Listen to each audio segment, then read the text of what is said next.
भाइयों नमस्कार। भाइयों आज मैं आया हूँ जिला संभल में फौजी साहब के यहाँ पर, और ये किसान भाइयों को मार्गदर्शन देंगे कि किस तरीके से अगर नई वैरायटी भी लगानी है तो किस तरीके से गन्ने की पैदावार बढ़ाई जाए। तो इनके क्या विचार हैं इस बारे में और कौन सी विधि इन्हें सबसे बढ़िया लग रही है, इस बारे में चर्चा करेंगे। हाँ जी, आप अपना परिचय बताइए।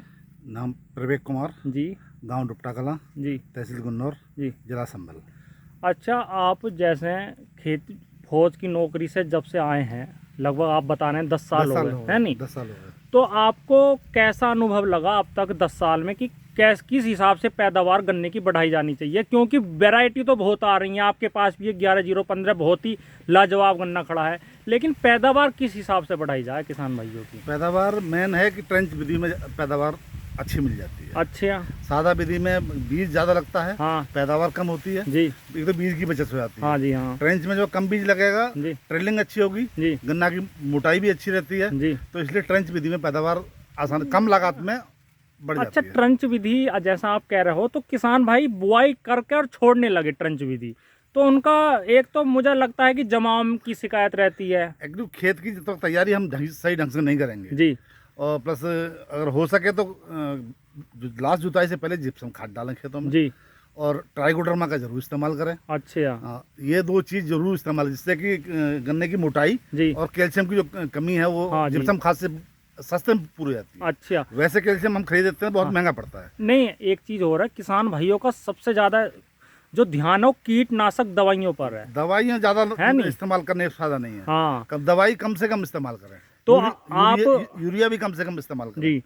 तो आप कितनी पैदावार ले लेते हैं लगभग अपने गन्ने से? तकरीबन 80 पर 75-80 कुंटल बीघा का हमारे यहाँ हो जाता है। गन्ना हो जाता है। गन्ना हो जाता है। 38 भी हो जाएगा अब? अब नहीं हो रहा, पहले शुरुआत में हुआ था वो। अच्छा। और अब तो बीमारी बहुत ज्यादा वैरायटी के बारे में क्या कहना चाहेंगे? वैरायटी तो अभी 38 तो हमारे फेल हो गई, क्योंकि लास्ट ईयर भी बीमारी लगी थी जी। इस साल और ज्यादा बीमारी है। अच्छा। तो अभी इसके ऑप्शन में हमने 11-0-15 गन्ना लाए हैं जी। जो कि काफी अच्छी है। अच्छा। बाकी अभी कोशिश करेंगे नई वैरायटी PV99 निकली है जी। जो रिलीज है अपने यूपी में जी। वो वैरायटी का भी अच्छा नाम सुना है, उसको भी लाने की कोशिश करूंगा इस साल। अच्छा, तो किसान भाइयों को क्या संदेश देना चाहेंगे? गन्ने की पैदावार जैसे आप बता रहे हैं कि ट्रंच विधि से बुआई करें, लेकिन बीमारी कम आती है ज़्यादा है, ये और बताइए। ट्रंच विधि में ट्रेंच विधि में कम आएगी। कम आएगी? कम आएगी।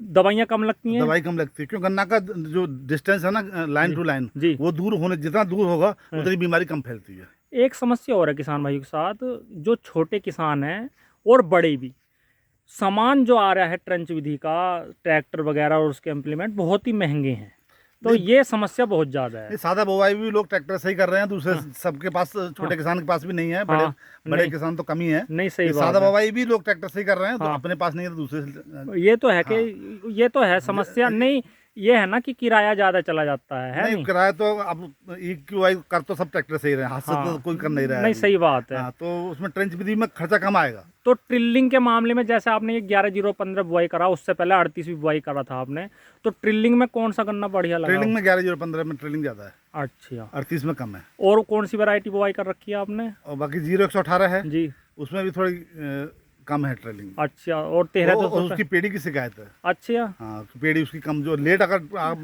काटोगे उसको हाँ। तो पेड़ी हो जाती है। अच्छा। अगर मार्च से पहले अगर आपने काट दी तो उसकी पेड़ी की। और इस वर्ष 0-118 में ज्यादा रोग भी आ जाता है। रोग भी बीमारी है नहीं, बीमारी ज्यादा आई है।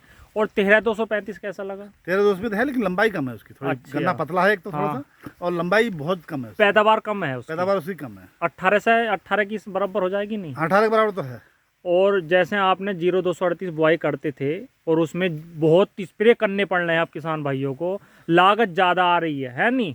उस हिसाब से आप किसान भाइयों को क्या कहना चाहेंगे, नए बीज पर जाएं या ना? 38 को तो बिल्कुल भूल, जितनी जल्दी छोड़ देंगे उतनी जल्दी फायदा में रहेंगे। हाँ, सही बात है। नहीं तो फिर इस टंकी को बांध के कमर में घूमते रहो, लास्ट में फिर वो काट काट बाहर फेंक दो खेत से। ना, ये तो है। क्या 38 को तो जितनी जल्दी किसान छोड़ देगा उतना फायदे में रहेगा। अच्छा, गन्ना बुआई का सही समय आपको कौन सा लगा? सही समय तो एक्चुअली जो मार्च का जो फर्स्ट वीक जी से लेके और मार्च और अप्रैल के बीच में जो गन्ना बोया जाता है वो सबसे बेटर है। सबसे बढ़िया। जमाव बहुत अच्छा रहता है उसका जी और ट्रेलिंग का टाइम भी पूरा मिल जाता है उसको। जी। तो बाकी ज़्यादा अर्ली बोने से फिर जमाव कम हो जाता है। हाँ, जैसे फरवरी में बुआई कर लेते हैं। ठंडे मौसम में अगर बोने से जी जमाव कम हो जाता है उसका। अच्छा, गेहूं कटाई के बाद कैसा रहता है? गेहूँ कटाई के बाद थोड़ा सा बीज ज़्यादा डालना पड़ेगा, अच्छा, क्योंकि थोड़ा जमाव का असर पड़ता है और ट्रिलिंग भी इतनी नहीं ट्रेलिंग हो सकती। बहुत कम हो जाती है। नहीं, सही बात तो है। थोड़ा बीज ज़्यादा क्वांटिटी में डालना पड़ता है। तो आप दवाइयाँ कौन कौन सी यूज करते हैं? नॉर्मली फर्स्ट में तो कोलाजन लगाते हैं हम लोग मई के महीने। जी। उसके बाद जब बारिश शुरू होने वाली होती है, हाँ उससे तकरीबन 1 हफ्ते या 10 दिन पहले जी। एक फंगिसाइड का इस्तेमाल करते अच्छा हैं। बाकी इसके अलावा कोई दवाई नहीं लगाएगी। अच्छा, एक चीज़ और है, गन्ना तकड़ा तो कर लिया, लेकिन किसान भाइयों के सामने एक समस्या है गन्ना बंधाई की। सब जगह बढ़िया तरीके से नहीं बनता हाँ, गन्ना। ये है कि लेबर की थोड़ी समस्या आती है। ये ना। हाँ, हाँ, तो मुझे आपके गन्ने में भी लगा थोड़ा सा जून उस हिसाब से नहीं बांधे जिस हिसाब से बांधने नहीं, इसकी चाहिए तो थे। लंबाई होने के चक्कर में थोड़ा सा हवा चलने से झुक जाता है। हाँ, ये तो है लंबाई खैर। इसकी ज़्यादा रहती है। तो जैसे आप नीचे भी गन्ना बुआई के टाइम भी दवाई डालते हो कुछ? हाँ, उसमें लास्ट जुताई से पहले डालते हैं जिप्सम अच्छा, खाद, जो जी। सस्ता पड़ जाता हाँ है। हाँ और उसके बाद ट्राइकोडर्मा अच्छा। देसी खाद में मिला के हाँ हाँ। उसको 5-6 दिन रख देते हैं। नहीं, जैसे नीचे बुआई के हाँ, टाइम वो कीटनाशक वगैरह कीटनाशक नहीं डालते, उस टाइम नहीं डालते कुछ ना, भी? सिर्फ डीएपी खाद, हाँ, यूरिया और पोटाश, तीनों चीज़ मिला करके। अच्छा। जैसे लास्ट खाद में जिस टाइम बरसात चालू हो जाती है, किसान भाई एनपीके या डीएपी बहुत डालते हैं और कैल्शियम, उसके बारे में क्या कहना चाहेंगे नहीं, आप? एनपीके तो लगाना चाहिए। लगाना चाहिए उस टाइम?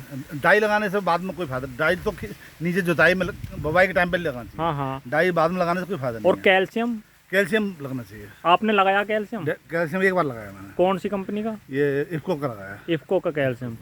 क्या किलो बीघे का डालते हो? 2 किलो बीघा का 2 किलो बीघे का। अच्छा, जैसे एक ये आते हैं ग्रोथ प्रमोटर की, एकदम गन्ना हाइट ले जाएगा, गन्ना मोटा हो जाएगा, ये कुछ चीज़ें लगाते हो आप? नहीं, सागर का वगैरह कभी इस्तेमाल कर लेते हैं कभी। अच्छा, सागरिका वगैरह सागर का लगाते हैं। वो उसका कुछ एवरेज सही आता है। कुल मिला के बात यह है, मेहनत करते हो मेहनत गन्ने में। मेहनत बिना मेहनत की खेती है ही नहीं। नहीं, सही बात है। कुछ किसान भाई ये सोचेंगे कि भाई गन्ना की वैरायटी ऐसी आए जिसमें दवाई न लगे, लेकिन दवाई ना भी लगे तो मेहनत तो फिर भी करनी देखो, पड़ेगी। गन्ना की खेती ऐसी है, इसमें कम हफ्ते में 2 बार खेत के अंदर घूम के देखना पड़ेगा। हाँ, कौन सी बीमारी आ रही है, कौन सी आई है, नहीं आई है, कहाँ नुकसान है, क्या है। अच्छा। अगर आप खाली बाहर से देख के घूम के चले जी। जाओगे तो आपको पता नहीं चलेगा आपकी खेत में कौन सी बीमारी है। नलाई वगैरह करवाते हैं? नलाई खुदाई? दो नराई कराई, जी।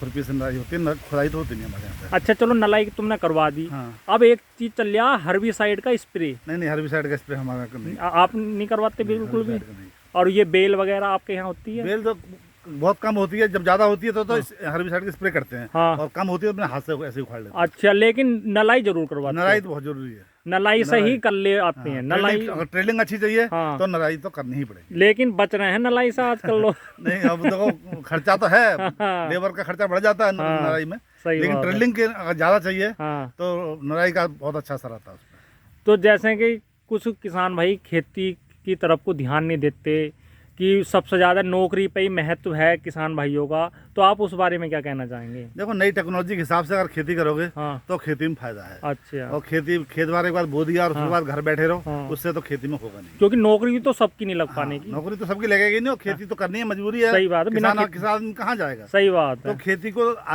चक्कर मारना है, देखना पड़ेगा। हाँ। देखभाल करनी बहुत जरूरी है। अच्छा, फसल चक्र अपनाते हो आप? नहीं। हाँ, फसल चक्र 2 साल खेती करने के बाद फिर अच्छा, एक बार नौदा पेड़ी, पेड़ी। उसके बाद उखाड़ देते हैं। अच्छा, फिर आप कुछ और बुआई करते हाँ, हैं? गेहूँ बोलो या हाँ। चारा वगैरह जो भी। अच्छा, एक साल के लिए फिर कुछ और एक बुआई? साल के लिए फ्री करते हैं। तो भाइयों देख लो, किसान भाई ने कितनी अच्छी बात कही, A to Z जानकारी इन्होंने इस वीडियो में दी। और कुछ भी जानकारी इनसे चाहिए तो इनका नंबर डिस्क्रिप्शन में डाल लूँगा मैं, और ये अपना कॉन्टैक्ट नंबर भी बताएंगे वीडियो में। और भाइयों, कोई सी वैरायटी के बारे में पूछना है या कहीं इनके प्लाट पर आना है, यहीं पर विजिट करना है, तो यहाँ पर भी आप इनसे संपर्क कर सकते हैं। तो अपना कॉन्टैक्ट नंबर और बता दीजिएगा। 98 70 94 31 30। तो भाइयों, इन नंबर पर आप संपर्क कर सकते हैं। और इनके पास बीज भी है, बीज भी उपलब्ध करवा देंगे आपको ये। लेकिन ये वीडियो बनाने का लक्ष्य ये था कि पैदावार किसान भाइयों की कैसे बढ़ाई जाए, और इन्होंने A to Z अपनी लागत भी बताई और सही जानकारी दी। तो भाइयों, वीडियो अगर आपको अच्छी लगी हो तो कमेंट में ज़रूर बताएं। धन्यवाद, नमस्कार।